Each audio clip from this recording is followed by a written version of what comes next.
त्या दिवशी एक आदरांजली म्हणून तिथं मी माझे केस कापले. ते मला म्हणायचे, तू जरा शारीरिक वजन वाढले, तू जरा शारीरिक वजन कमी कर, पण राजकीय वजन वाढव. मी नुसतं म्हणायचो हो करतो, पण मी त्यांना शब्द देतो की माझी हेअरस्टाईल मी अशीच ठेवेल, शारीरिक वजन कमी करेल, राजकीय वाढवेल. पण एक गोष्ट मात्र खरी, ते मला म्हणायचे वरचं बटन वरपर्यंत लावत जा, पण काकांना एक सांगायचं, 40-50 वर्षानंतर मी जेव्हा तुम्हाला भेटेल तोपर्यंत मी बटन असंच उघडे ठेवणार. त्यावेळेस मात्र तुम्हाला भेटल्यानंतर हे बटन मी त्या ठिकाणी लावेल, कारण का शेवटी हे बटन असं ठेवल्यानंतर तुमची आठवण त्या ठिकाणी मला नक्कीच त्या ठिकाणी येईल.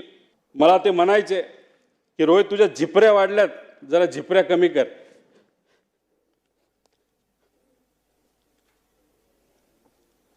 खरं तर मी मध्ये त्यांना विनंती केली होती की KGF पिक्चर हे तुम्ही बघा, रॉकी भाई रॉकी भाई. कारण की एका प्रचारामध्ये मी कुठेतरी बोलून गेलो आजचे रॉकी भाई कोण आहेत राजकारणात, ते तर दादा आहेत. तर दादा म्हणले हा कसला पिक्चर तू काढला. म्हटलं दादा जेव्हा प्रचार होईल, आपण पिंपरी चिंचवडमध्ये सत्तेत येऊ, त्यानंतर आपण दोघं एकत्रित बसून तो पिक्चर बघू. पण ते स्वप्न माझं जे कुठलं छोटं असेल ते त्या ठिकाणी काही पूर्ण होऊ शकत नाही. मी आणि अजितदादा मी फार आमचं जवळचं नातं होतं. आमच्या परिवारामध्ये आमचे जे काका असतात ते पुतण्याचं लग्न तिथे ठरवतात. पवार साहेबांनी काकांचं ठरवलं आणि माझ्या काकांनी माझं तिथं ठरवलं, आणि ती गोष्ट कधी मी आयुष्यात विसरणार नाही. माझे होणारे सासरे त्यांना भेटायला गेले होते आणि त्यांनी विचारलं होतं माझी मुलगी रोहितला मी देणार आहे, त्याबद्दल तुमचं काय मत आहे. एक सेकंड सुद्धा त्यांनी तिथं लावला नाही. म्हणाले की होतकरू मुलगा आहे, कष्टाळू मुलगा आहे, विजन घेऊन चालतो, लगेचच्या लगेच तिथं लग्न करून टाक. आणि स्वतः आजारी असताना सुद्धा काका तिथं लग्नाला आले होते, आणि तिथं आदरातिथ्य जर तुम्ही बघितलं तर त्यांच्याच मुलाचं लग्न आहे अशा पद्धतीने त्या दिवशी ते तिथं वावरत होते. रोहित पवार.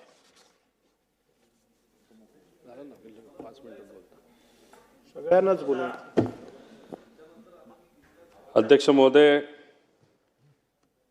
माझे अजित काका, महाराष्ट्राचे अजितदादा, विकासाचा वादा अजितदादा, आजचा हा प्रसंग माझ्यासाठी व सर्वांनाच प्रचंड भावनिक आहे. पवार साहेबांच्या बरोबर ज्यांच्याकडे बघून आम्ही राजकारणात प्रेरणा घेतली, तो आमचा अभिमान, स्वाभिमान, आमचा आधार माझे काका आणि महाराष्ट्राचे अजितदादा यांचा शोक प्रस्तावावर बोलण्यास मी आज या ठिकाणी उभा आहे. मुख्यमंत्री साहेबांनी हा शोक प्रस्ताव या ठिकाणी इथं मांडला आणि या प्रस्तावाला त्या ठिकाणी मी पाठिंबा देतो. जन्मतारीख 22 जुलै 1959, निधनाची तारीख 28 जानेवारी 2026, 66 वर्षे 6 महिने आणि 6 दिवस असा हा त्यांचा आयुष्याचा प्रवास. पायाखालची जमीन सरकणे काय असते ते 28 जानेवारीला आम्ही सर्वांनी तिथं अनुभवलं. अजितदादांचं कार्य समाजकारणाचं असेल, राजकारणाचं असेल, हे 40 वर्षापेक्षा जास्त आहे. माझं वय 40 आहे, म्हणजे माझ्या वयापेक्षा जास्त अनुभव हा अजित काकांचा राजकारणामध्ये त्या ठिकाणी होता. आणि या सगळ्या गोष्टींबद्दल काही मिनिटात बोलणं हे तसं सोपं नाही. कितीही पानं वाचली तरी त्यांचा राजकीय प्रवास, सामाजिक प्रवास, त्यांनी केलेलं कामं, जेवढं बोलेल तेवढं कमी आहे अशी ही परिस्थिती आहे.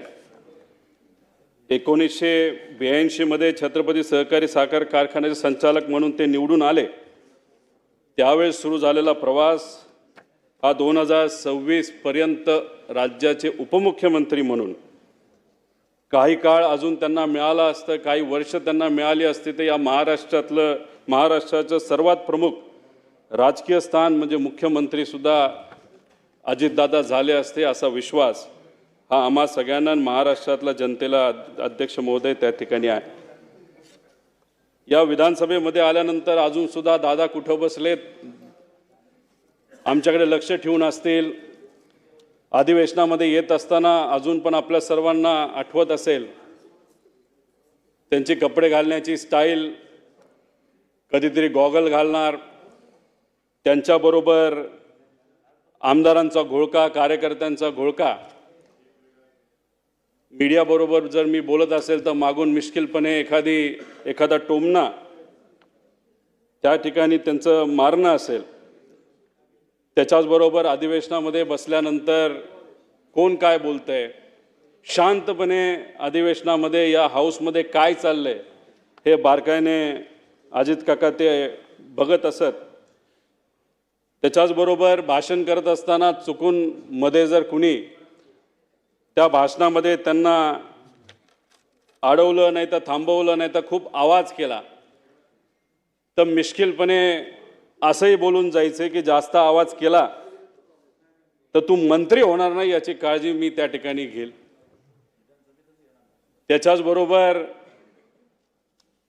पवार साहेबांवर चुकून जर कुणी बोललं तर या हाऊसला डोक्यावर घेतलेलं सुद्धा आपण त्या ठिकाणी तिथं बघितलेलं आहे. या हाऊसमध्ये येणारा पहिला नेता कोण असेल तर अजितदादा असायचे आणि हाऊस संपल्यानंतर शेवट जाणारा जर कुठला नेता असेल ते अजितदादा असायचे. त्याच्याचबरोबर आमच्यासारखे नवीन जे आमदार आहेत त्यांना बोलायला मिळतंय का, ते योग्य पद्धतीने बोलतायत का, आणि एखादा विषय मांडला लगेचच्या लगेच तिथं उत्तर देऊन त्या विषयाला मार्गसुद्धा त्या ठिकाणी ते लावून द्यायचे. अध्यक्ष महोदय, जेवढं दुःख कुटुंबीय म्हणून आम्हाला झालंय तेवढंच दुःख या महाराष्ट्रातल्या प्रत्येक व्यक्तीला तिथं झालेलं आहे. आमच्या बॅचच्या सर्व आमदारांवर ते बारकाईने लक्ष ठेवत असत. कधी चुकलं, कधी काय चुकीचं घडलं, चांगलं भाषण केलं तर चांगले बोलायचे आणि जर चुकलं तर कहाणी त्या ठिकाणी धरायचे. अध्यक्ष महोदय, खरं तर अजितदादांवर बोलताना म्हणजे काय बोलायचं आणि काय नाही बोलायचं असं झालंय. खरं तर खूप काही इथं बोलू शकतो. अनेक लोकांनी आमदार असताना, मंत्री असताना त्यांनी काय कामं केली ही सांगितलं, पण मला असं वाटतं की परिवारातला एक व्यक्ती म्हणून परिवाराच्या दृष्टिकोनातून ते कसे होते हे थोडक्यात सांगण्याचा मी इथं प्रयत्न करतो. अजित काकांचा जन्म हा अहिल्यानगर जिल्ह्यामध्ये राहुरी तालुक्यामध्ये प्रवरा देवळाली मधला. सुट्टीच्या वेळेस मामाकडे जायचे. त्यांना लहानपणी गोट्या खेळायला आवडायचे, पण त्यांचा एक स्वभाव होता, कुठलाही खेळ खेळत असताना जर एखाद्या वेळेस ते हरले नाही तर आपण हरतोय असं दिसायला लागले तर काही झालं तरी आपण जिंकायचं. कधी कधी तर असं काही व्हायचं की अख्ख्या कुटुंबाला त्याला तिथं थांबावं लागायचं, कारण का दादांची अशी परिस्थिती असायची की गोट्या माझ्या ज्या काय तिथं मी हरलोय खेळामध्ये त्या परत एकदा मी जिंकणारच तरच बारामतीला तिथं जायचं. आणि चुकून जर तिथं एखादं भांडण कोणाबरोबर झालं तर दादा चिडायचे आणि मग बाकीचे त्यांना कुठेतरी सांभाळून घेण्याचा प्रयत्न करायचे. पण कधी कधी ते असंही म्हणून जायचं, असं मी ऐकलं माझ्या वडिलांकडनं, की जर मला कुणी मारलं तर मी अजिबात शांत बसणार नाही, त्याचा तोडीसतोड उत्तर त्यावेळेस लहान असताना ते त्या ठिकाणी द्यायचे. त्याच्याचबरोबर बारामतीला शाळेला जेव्हा ते जायचे तेव्हा नीरा कनाल हा मधून वाहत असायचा. नीरा कनालमध्ये जर पाणी असेल तर त्यांना थोडंसं लांबून जावं लागत होतं. बघा ना, योगायोग लहानपणी जेव्हा त्यांना लांबून जावं लागत होतं तेव्हा ते सारखे चिडायचे की पाणी कोण सोडतंय, पाणी सोडलं तर मला लांबून जावं लागतंय. पण नंतर 15 वर्ष नीरा कनाल ज्या मंत्रालयाचा भाग आहे त्या मंत्रालयाचं मंत्रिपद हे दादांनी त्या ठिकाणी खूप सक्षमपणे बघितलं, आपण सगळ्यांनी बघितलं. माझ्या वडिलांचे आणि त्यांचे फार चांगले संबंध होते. दोघं एकत्र बऱ्याच वेळा तिथं थांबायचे, राहायचे. त्या दोघांना कृषी क्षेत्र खूप आवडायचं. एकदा त्यांना चांगली जर्सी गाई घ्यायची होती. दोघांनी ठरवलं चला बँगलोरला आपण जाऊ. दोघं गेले बँगलोरला. पैसे थोडे घरून घेतले होते. तिथं गेल्यानंतर तिथं गाया सगळ्या तिथं निवडल्या. आता कसं जायचं तर बजाजचा एक मोठा टेम्पो असायचा, जो काय ट्रॅक्टर नाही तर गाड्या घेऊन यायचा, त्याच्यामध्ये तो बुक केला, त्याच्यामध्ये गायी ठेवल्या. बँगलोरपासून ते बारामतीपर्यंत मग शेण साफ करणं असेल, दूध काढणं असेल, पाणी देणं असेल, दूध काढलेलं विकणं असेल, ह्या सगळ्या गोष्टी अजितदादांनी आणि माझ्या वडिलांनी तिथं केल्या. आणि हे करत असताना कधी बोलून दाखवलं नाही. सहसा सगळ्यांची सवय असते की आमचं लहानपण कसं होतं, किती अडचणीचं होतं, हे सातत्याने अनेक लोक तिथं बोलून दाखवतात, पण दादांनी कधी ते तिथं बोलून दाखवलेलं नाही. त्याच्याचबरोबर असेही काही अनुभव मी ऐकलेले आहेत की जेव्हा लहानपणी ते श्रीनिवास काका असतील असं चालत मातीच्या रस्त्याने जायचे आणि जात असताना जेव्हा रस्त्यावर एखादा दगड असेल, काटा असेल तर काही असेल तर ते साईडला सारून ठेवायचे. की त्यांचं म्हणणं असायचं की ठीक आहे, आपण आता चालतोय, आपल्याला दगड दिसतो तर तो बाजूला करूया, म्हणजे मागून येणारी एखादी गाडी असेल, बैलगाडी असेल, त्याला कुठं त्या ठिकाणी त्रास होऊ नये.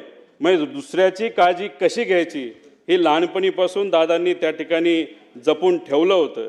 त्याच्याचबरोबर शेतामध्ये जात असताना गाजर गवत असेल नाही तर अजून कुठलं काय असेल तर ते उपटायचं आणि बांधावर काढून ठेवायचं. आणि लहानपणी कोल्हापुरात शहाजी महाराजांच्या शाळेमध्ये, राजश्री शाहू महाराजांच्या शाळेमध्ये त्या ठिकाणी गेल्यानंतर पुरोगामी विचाराचा पगडा त्यांच्या मनावर, ध्यानावर आणि विचारांवर त्या ठिकाणी बसला. अध्यक्ष महोदय, फार लहान म्हणजे कदाचित ते 18 ते 20 वर्षाचे असतील तेव्हा वडिलांचा अकाली निधन त्या ठिकाणी झालं.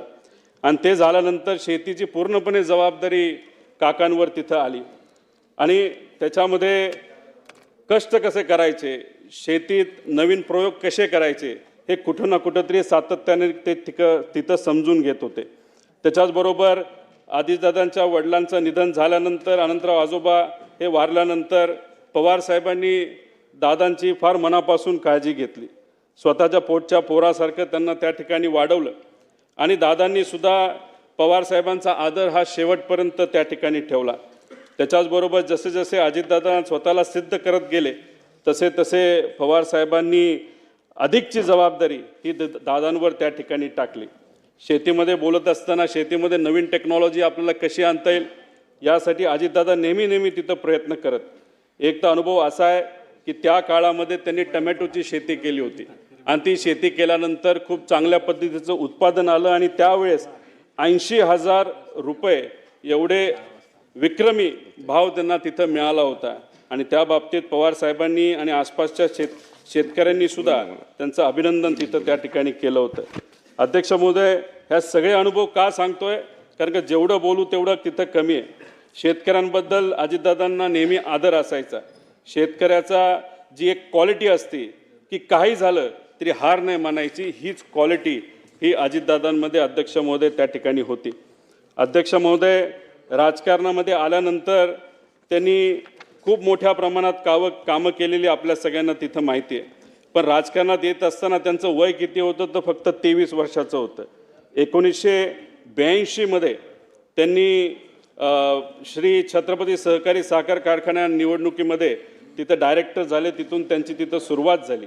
त्याच्यानंतर जिल्हा सहकारी बँक, शिक्षण संस्था, दूध संस्था, क्रीडा संस्था, खासदार, आमदार, मंत्री, कॅबिनेट मंत्री, विरोधी पक्ष नेते, अशा पद्धतीने विविध पदं भूषवली. पण त्या पदं भूषवत असताना खूप मनापासून त्या पदासाठी न्याय देण्याचा प्रामाणिकपणे त्यांनी त्या ठिकाणी प्रयत्न केला.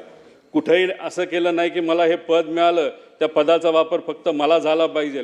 सकाळपासून संध्याकाळपर्यंत लोकांच्या हितासाठी त्यांनी त्या ठिकाणी काम केलं. आणि हे काम करत असताना त्या विभागाचे जे कुठले अधिकारी असतील त्या अधिकाऱ्यांना सुद्धा विश्वासात घेतलं.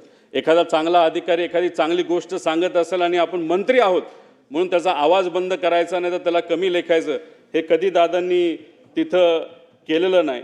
आणि त्यामुळेच अधिकाऱ्यांमध्ये सुद्धा दादांबद्दल फार चांगली भावना ही शेवटपर्यंत त्या ठिकाणी राहिली. अध्यक्ष महोदय, त्या दादांकडे जर आपण पदं बघितली तर अनेक मोठी पदं आहेत. त्या पदामध्ये म्हणजे फारच, पण बऱ्याच लोकांनी त्या विषयावर बोलल्यामुळे मी काही जास्त त्याच्यात बोलत नाही. फक्त एकच सांगतो, अजितदादांबद्दल बोलत असताना बऱ्याच लोकांना काही गैरसमजसुद्धा होते.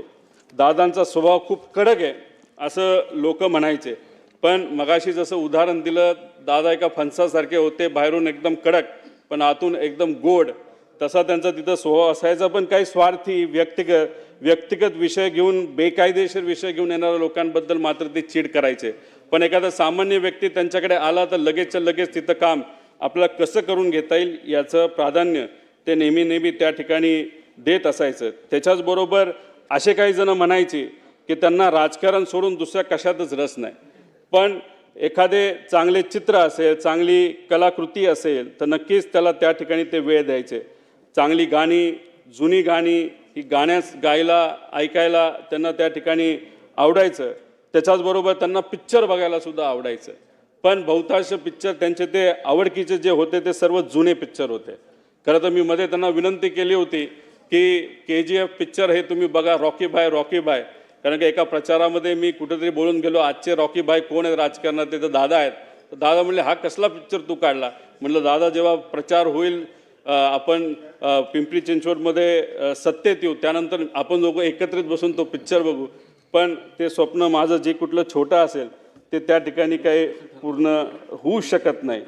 अध्यक्ष महोदय, खरं तर अजितदादांची दुसरी बाजू, जेव्हा केव्हा एखादा कार्यकर्ता अडचणीत येतो तेव्हा ते मनापासून त्या कार्यकर्त्याला मदत करत असेल.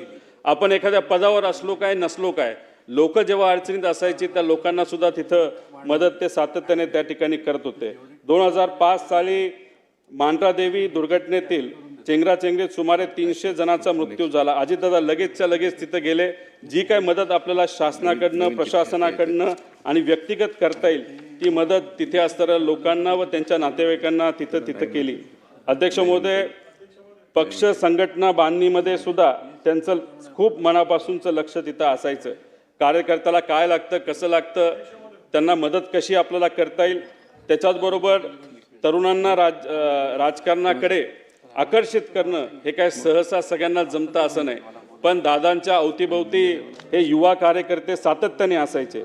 अनेक युवा कार्यकर्त्यांना त्यांनी राजकारणामध्ये संधी दिली, आमदार बनवलं, आमदार झाल्यानंतर त्यांना मंत्री बनवलं. त्यामुळे नवीन कार्यकर्त्याला ताकद देणं हे दादांना खूप मनापासून त्या ठिकाणी माहीत होतं आणि त्यांची ती आवड असायची. निवडणूक कशी लढवावी, कुणाला उमेदवारी द्यावी, कुणाच्या बंडखोरीला छुपा आशीर्वाद द्यावा, सत्तेची मोठ कशी बांधावी, सत्ता कशी मिळवावी, सत्ता कशी टिकवावी आणि सत्ता कशी गाजवावी, हे अजितदादांकडनं आपण सर्वजण शिकू शकतो. अध्यक्ष महोदय, खरं तर दादा जे काम मिळेल ते आपण करायचं. एखादा व्यक्ती आला, त्याला काम सांगितलं, दादांचा मूड जर खराब असेल तर मग चुकून दादा जर त्याच्यावर चिडले तर 5-10 मिनिटांनी परत एकदा ते फोन करायचे, बाबा तुझं काम काय होतं, आणि लगेच ते काम तिथं करून दाखवायचे. पण त्यांना कुठेही इल्लीगल, बेकायदेशीर काम हे कधीच आवडत नसायचं. त्याच्याचबरोबर संघटनेसाठी सुद्धा त्यांनी खूप मनापासून वेळ दिला. जेव्हा ते मुंबईत असायचे, गुरुवारी सकाळी 9 ते 12 वाजेपर्यंत मुंबईतल्या राष्ट्रवादी काँग्रेसच्या कार्यालयामध्ये ते बसून असायचे. त्यानंतर शनिवार आणि रविवार हा बारामती आणि पुण्यासाठी असायचा. मुंबईत जेव्हा अजित काका तिथं बसलेले असायचे, चुकून एखादा बारामतीचा कार्यकर्ता जर मुंबईत आला तर प्रेमाने त्याला सांगायचे, जेव्हा मी बारामतीत असेल तेव्हा तू तिथे ये, आता इथं येऊ नको, महत्त्वाचं काम असेल तर मी इथं करतो, थोड्या दिवस तू थांबायला काय तुला काय हरकत नाही. त्यामुळे वेळेचं योग्य असं नियोजन, समजा एखादी बैठकीची वेळ त्यांनी दिली असेल सकाळी 7ची तर 7ला बैठक चालू व्हायची, 7 ते 10 मिनिटाचा वेळ असेल तर 10ला ती संपायची म्हणजे संपायची. तिथं जाऊन उगाच दुसऱ्या गोष्टी बोलून चालत नसायचं. काम काय, अधिकाऱ्याला विचारायचे, हो होऊ शकतं का, होऊ शकत असेल तर कसं होणार, करायचं असेल तर कसं होणार, किती दिवसात होणार. म्हणजे एवढ्या कमी वेळात, म्हणजे आपण मंत्र्यांकडे जर आज बघितलं आणि त्यांच्या कार्यपद्धतीकडे बघितलं तर दादा एकुलता एक कदाचित मंत्री असा असेल की त्यांनी दिवसा 30 ते 40 बैठका घेतल्या असेल, वेळेत त्या तिथं संपवल्या असतील. आणि दादाने एक वेगळा पायंडा या राजकारणामध्ये काढला होता. सहसा आपण जर बघितलं तर बरेच नेते हे तोंडावर आपल्याला गोड बोलतात पण नंतर ते काम कधी होत नसतं. पण दादाने एक नवीन पायंडा सुरू केला होता या महाराष्ट्राच्या राजकारणामध्ये. होणार असेल तर लगेच सांगायचं करतो, फोन लावणार, आणि होणार नसेल तर होणार नाही. त्यामुळे लोकांचा वेळसुद्धा अध्यक्ष महोदय त्या ठिकाणी वाचायचा. त्याच्याचबरोबर मंत्री म्हणून जे सिंचन क्षेत्रातलं काम त्यांनी खूप मोठ्या प्रमाणात केलं. पाटबंधारे मंत्री असताना सुद्धा त्यांनी खूप मोठ्या प्रमाणात कामं केली. विदर्भासाठी, मराठवाड्यासाठी, पश्चिम महाराष्ट्र, कोकण, उत्तर महाराष्ट्र यासाठी त्यांनी तिथं काम केलं. पाणी पुरवठा मंत्री असताना सुद्धा त्यांनी खूप मोठ्या प्रमाणात कामं केली. अर्थमंत्री म्हणून तर एकदम शिस्तीचे मंत्री आणि अर्थमंत्री म्हणून त्यांची तिथं ओळख आहे. 11 वेळा त्यांनी बजेट तिथं सादर केलं आणि ते करत असताना काटकसरीने आपल्याला राज्याची तिजोरी ही कशा पद्धतीने त्या ठिकाणी त्याचं नियोजन करता येईल हे दादांनी आपल्या सर्वांना दाखवून दिलं. कोरोना काळामध्ये आर्थिक अडचण असताना सुद्धा योग्य असं नियोजन करून या महाराष्ट्राचं जे आर्थिक घडी आहे ती त्या ठिकाणी बसवलेली आपण सर्वांनी तिथं बघितली. जिल्हा नियोजन समितीला भरघोस निधी दिला. आमदार निधीमध्ये मोठ्या प्रमाणात वाढ केली आणि ह्या सर्व गोष्टींमुळे या महाराष्ट्राच्या विकासासाठी खूप मोठ्या प्रमाणात मदत त्या ठिकाणी झाली. त्याच्याचबरोबर ऊर्जा मंत्री असताना सुद्धा त्यांनी अशी कधी परिस्थिती आणली नाही की आपल्याला ट्रान्सफॉर्मर पाहिजे, आपल्याला त्या ठिकाणी DP पाहिजे आणि DP तो MSEBकडे नाही आहे. तिथं एवढं पैशाचं नियोजन चांगल्या पद्धतीने केल्यामुळे कोणालाही कुठल्याही शेतकऱ्याला त्या ठिकाणी अडचण झाली नाही. त्याच्याचबरोबर महावितरण, महापरेशन आणि महाजेनको या तिन्ही कंपन्या आर्थिक दृष्टिकोनातून सबलीकरणाकडे दादांनी त्या ठिकाणी नेला. क्रीडा क्षेत्रात तर त्यांचं काम मोठंच आहे. पण मला फक्त एक गोष्ट या ठिकाणी सांगायची की दादांबरोबर असताना जेव्हा दादांवर बिनाबुडाचे त्या ठिकाणी काही गोष्टी बोलल्या जायचे तेव्हा दादांना खूप मोठ्या प्रमाणात वाईट वाटायचं. जनतेच्या विकासाचं राजकारण करत असताना दादांवर नको ते आरोप झाले. ज्या दादांनी आयुष्यभर स्वच्छतेचा अग्र धरला त्यांच्या अंगावर आरोपाचे डाग उडवले गेले. त्यावेळी दादा किती अस्वस्थ व्हायचे हे आम्हा सगळ्यांना त्या ठिकाणी माहिती. विशेष म्हणजे यातील एकही आरोप या मंडळींना सिद्ध करता आला नाही. उलट ज्यांनी त्यांच्यावर आरोप केले त्यांनीच नंतरच्या काळामध्ये त्यांची प्रशंसा केलेली आपण सर्वांनी बघितली. मी खरं तर विनंती करतो की आज दादा आपल्यामध्ये नाही आहेत. जे आरोप झाले ते कधी सिद्ध झाले नाही. ते आरोपच होते, नाही तर राजकीय कदाचित भाषणं असू शकतात. आणि मग अशा पद्धतीने जर आरोप त्यावेळेस केले असतील तर आज दादा जर आपल्यात नसतील तर ते आरोप आणि ते डाग आज जर आपल्याला पुसता आले तर त्यासाठी प्रयत्न झाले पाहिजे. त्याच्याचबरोबर देवेंद्र फडणवीस साहेब हे दादांचे जिवलग मित्र म्हणून ओळखले जातात. त्यांना मी विनंती करतो की हे जे खोटे सगळे आरोप आहेत एका गठोड्यात तिथं भरून या समुद्रामध्ये जर टाकून दिले तर मग मला असं वाटतं की त्यांना ती आदरांजली, खऱ्या अर्थाने आदरांजली असं आपल्याला कुठेतरी म्हणावं लागेल. अध्यक्ष महोदय, बाकी संस्थेमध्ये पण त्यांचं कार्य खूप मोठं होतं. काकांनी PDCC बँक असो, विद्या प्रतिष्ठान असो, VSI, TDA अशा इतर संस्थांमध्ये सुद्धा खूप चांगल्या पद्धतीने काम केलं. PDCC बँकेचं नाव हे अख्ख्या भारतामध्ये फार आदराने कोऑपरेटिव्ह सेक्टरमध्ये तिथं घेतलं जातं. अजितदादा आणि बारामतीचं नातं फारच वेगळं आहे. दादा बारामतीवर खूप मनापासून प्रेम करायचे आणि बारामतीकर दादांवर खूप मनापासून प्रेम करायचे. तिथं गेल्यानंतर कुठलाही विषय असेल तर दादा लगेचच्या लगेच तिथं लोकांचा सोडवायचे.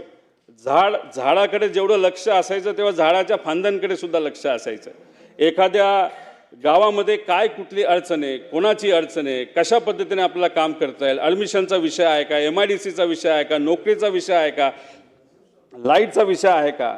एवढा मोठा नेता असताना, या राज्याचा उपमुख्यमंत्री असताना सुद्धा एखाद्या व्यक्तीला, बारामतीच्या एखाद्या व्यक्तीला एखादा विषय सांगितला, एखादी अडचण सांगितली तरी लगेचच्या लगेच ती आपल्याला कशी सोडून देता येईल याचा प्रयत्न हा अजितदादाने तिथं केला. बारामती पॅटर्न काय असतं हे पवार साहेबांच्या विजनली अजितदादांनी त्या ठिकाणी सगळ्यांना दाखवून दिलं. विरोधक सुद्धा बोलत असताना भाषणात सांगतात की आम्ही या भागामध्ये बारामती करून दाखवतो. असा एक पॅटर्न हा अजितदादांनी अख्ख्या महाराष्ट्राला सोडा अख्ख्या देशाला तिथं त्या ठिकाणी करून दाखवला. तसंच काहीतरी पिंपरी चिंचवडमध्ये सुद्धा विकासाच्या माध्यमातून तिथं चांगल्या गोष्टी केलेल्या आपण सर्वांनी तिथं बघितल्या. अध्यक्ष महोदय, किती कमिटेड होते दादा काका हे मी तुम्हाला एका उदाहरणाच्या माध्यमातून तुम्हाला सांगतो. पुणे जिल्हाधिकारी कार्यालयाचं उद्घाटन 2014 मध्ये झालं. ही बिल्डिंग कुणी मान्य केली होती तर दादांनी त्याची मान्यता दिली होती. डिझाईन त्यांनी बघितलं होतं. तिथं कॉन्ट्रॅक्टर जो काही कॉम्पिटिटिव्ह बिडिंगच्या माध्यमातून आला होता, त्यानंतर आर्किटेक्टपासून सगळ्या गोष्टी दादांनी बघितल्या होत्या. फक्त 2014ला सत्ता बदलली आणि त्या बिल्डिंगच्या उद्घाटनासाठी दादांना बोलवलं गेलं नाही.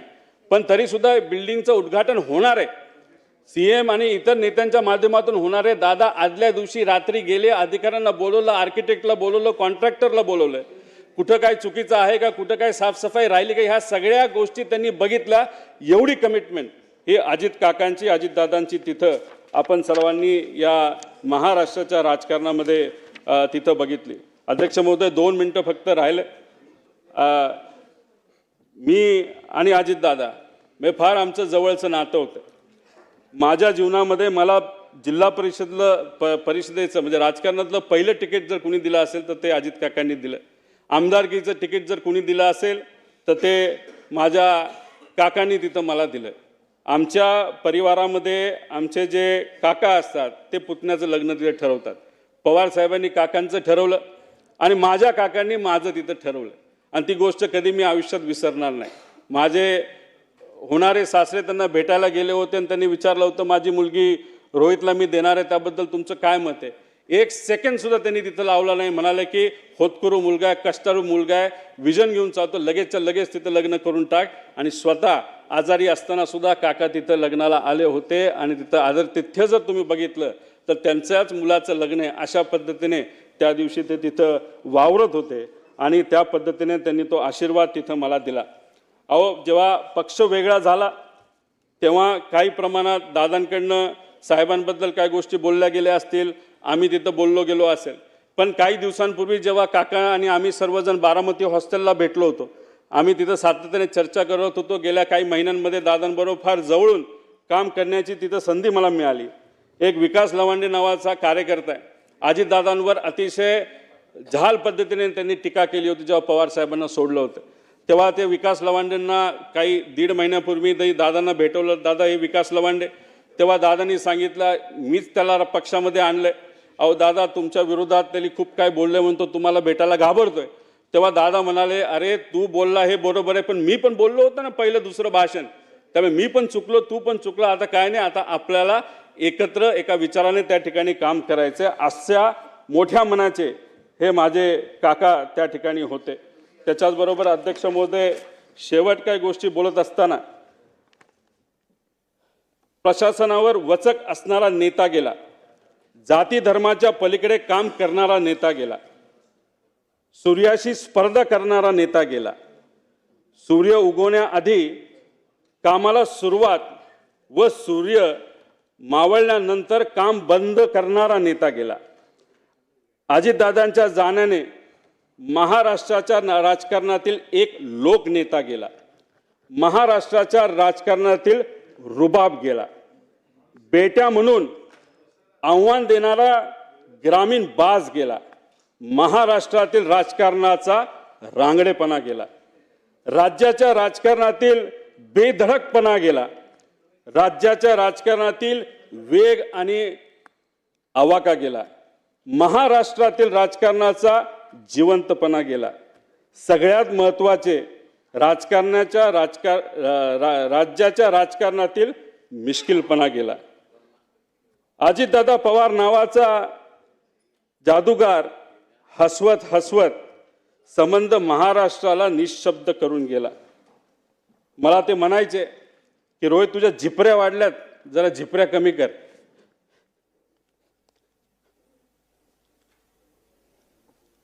त्या दिवशी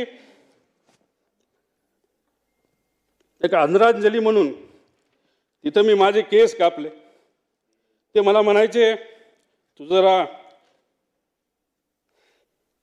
शारीरिक वजन वाढले, तू जरा शारीरिक वजन कमी कर, पण राजकीय वजन वाढव. मी नुसतं म्हणायचो हो करतो, पण मी त्यांना शब्द देतो की माझी हेअरस्टाईल मी अशीच ठेवेल, शारीरिक वजन कमी करेल, राजकीय वाढवेल. पण एक गोष्ट मात्र खरी, ते मला म्हणायचे वरचं बटन वरपर्यंत लावत जा, पण काकांना एक सांगायचं, 40-50 वर्षानंतर मी जेव्हा तुम्हाला भेटेल तोपर्यंत मी बटन असंच उघडे ठेवणार. त्यावेळेस मात्र तुम्हाला भेटल्यानंतर हे बटन मी त्या ठिकाणी लावेल, कारण शेवटी हे बटन असं ठेवल्यानंतर तुमची आठवण त्या ठिकाणी मला नक्कीच त्या ठिकाणी येईल. पण एक गोष्ट अजून आहे, 40-50 वर्षांनी जेव्हा अजित काकांची आणि माझी भेट होईल तेव्हा हा माझा लढा जो मी आत्ता त्या ठिकाणी लढत आहे आणि अख्खा महाराष्ट्र त्या ठिकाणी लढत आहे, तेव्हा अजित काकांसमोर ताट मानेले मी तिथं उभा राहील आणि नक्कीच माझे काका माझ्या पाठीवर हात ठेवून म्हणतील लढलास बरं का. आणि या गोष्टी ऐकण्यासाठीच हा जो छोटासा लढा पण महत्त्वाचा लढा त्या ठिकाणी मी व सर्वांनी तिथं हातात घेतलाय तो पूर्ण केल्याशिवाय राहणार नाही. आणि दादांच्या अपघातात जो कोणी जबाबदार असेल, जो कोणी दोषी असेल, त्याला तुरुंगात टाकल्याशिवाय आणि शिक्षा दिल्याशिवाय आम्ही तर त्या ठिकाणी शांत बसणार नाही. तो कितीही मोठा असला आणि कुणी काय असलं तरी आम्ही घाबरणार नाही. त्याच्याचबरोबर मला काकींना या ठिकाणी सांगायचं, काकी तुमच्या राजकीय पुढच्या प्रवासामध्ये या छोट्या कार्यकर्त्यांचं तुमच्या या पुतण्याचं जिथं कुठं तुम्हाला मदत लागेल ती मदत करण्यासाठी मी सदैव त्या ठिकाणी तयार असेल. एवढंच या ठिकाणी सांगतो, जेवढं बोलेल तेवढं कमी आहे. पण आमच्या या काकांच्या विचारावर, काकांच्या स्टाईलनी मी नक्कीच येणाऱ्या काळामध्ये लोकांच्या हितासाठी, महाराष्ट्राच्या हितासाठी त्या ठिकाणी काम करत राहील.